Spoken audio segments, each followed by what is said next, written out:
ஆதி திராவிடர் மற்றும் பழங்குடியினர் நலத்துறையில் பணிபுரியும் கண்காணிப்பாளர் உட்பட 3 பேரின் பணி நிறைவு பாராட்டு விழா துறை இயக்குனர் இளங்கோவன் தலைமையில் நடைபெற்றது. புதுச்சேரி அரசு ஆதி திராவிடர் மற்றும் பழங்குடியினர் நலத்துறையில் பணிபுரியும் கண்காணிப்பாளர் பழனி, MTS ஊழியர் குப்பம்மாள் மற்றும் தங்கமணி ஆகியோரின் பணி நிறைவு பாராட்டு விழா துறை இயக்குனர் இளங்கோவன் தலைமையில் நடைபெற்றது. ஆதி திராவிடர் நலத்துறை அலுவலக வளாகத்தில் நடைபெற்ற விழாவில் பணி நிறைவு பெறும் அதிகாரி மற்றும் ஊழியர்களுக்கு இயக்குனர் இளங்கோவன் சால்வை அணிவித்து வாழ்த்து தெரிவித்தார். தொடர்ந்து விழாவில் பேசிய அவர், ஆதி திராவிடர் மற்றும் பழங்குடியினர் நலத்துறையில் 3 பேரின் பங்களிப்பு மிக சிறப்பாக அமைந்தது. இவர்களுடன் சேர்ந்து பணியாற்றியது மிகவும் மகிழ்ச்சியானது என தெரிவித்தார்.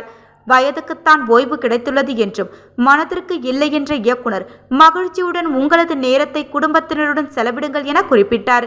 இந்த நிகழ்ச்சியில் கண்காணிப்பாளர்கள் வேல்முருகன், கதிரவன், தேவி மற்றும் கணக்கு அதிகாரி ராணி உட்பட ஆதி திராவிடர் நலத்துறை அதிகாரிகள், ஊழியர்கள் உட்பட பலர் கலந்து கொண்டனர்.